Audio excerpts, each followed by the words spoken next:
Good morning everyone! Happy Sunday! For today's video, samahan niyo naman kaming magpapawis. Ay, correction pala. Sila lang. Sa mga nakakakilala sa akin, alam niyo namang hingali ng inyong lingkod, di ba? Konting lakad at takbo-takbo lang.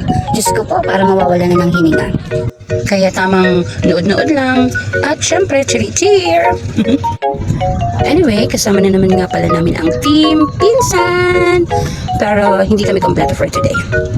Biglaan ngayon lang naman kasi nangyari. And alam niyo naman na usually yung natutuloy na lakad is yung mga biglaan. Sa Metro Naga Sports Complex nga pala kami pumunta dyan. Diyan nga pala kami pumunta kasi ang lawak-lawak ng lugar. Pwede sila mag-badminton, mag-basketball, tumakbo ng tumakbo. Pwede rin mag-tumbling, maglaba, magluto, maghugas, magsampay. Uy, walang ganon. Kasama din pala namin dyan ang batang makulit. Ay, asong makulit pala. Kasi bawal siyang tumakbo-takbo sa gitna kasi naiwan ko yung tali niya. Baka mapagalitan kami ng ibang tao dyan.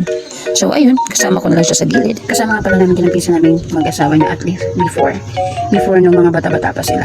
Pero di ko sinasabi matandaan sila. Namiss niya daw lumundag sa mga ganyan-ganyan. Ewan ko ba kung anong tawag dyan? Basta alam ko sa track and field yan. Yan kasi yung nilalaro niya dati nung sumasali pa siya sa mga competitions. Pati yung asawa niya na si Andy. Dati lumalaban niya sa mga marathons, ganun. Dito ako nahingit sa mga taong ganito. Yung tipong kahit nasa early 40s na sila, kaya pa nila tumakbo ng kung saan-saan. Diba? Sabi ko nga, dalas-dalasan namin yung ganitong mga activities para at least makaiwas sila sa mga gadgets. Saka syempre, para lumakas-lakas din yung mga katawan nila. Anyway, yun na nga. Siguro inabot din kami dyan ng mahigit 2 oras. Gustuhin kasi legit na pawis talaga ang nakuha nila dyan. Parang ako lang ngayon hindi pinawis dyan. After nga pala nila magpahinga dyan ng konti, pumunta pa kami sa, saan pa ba? Di sa kainan.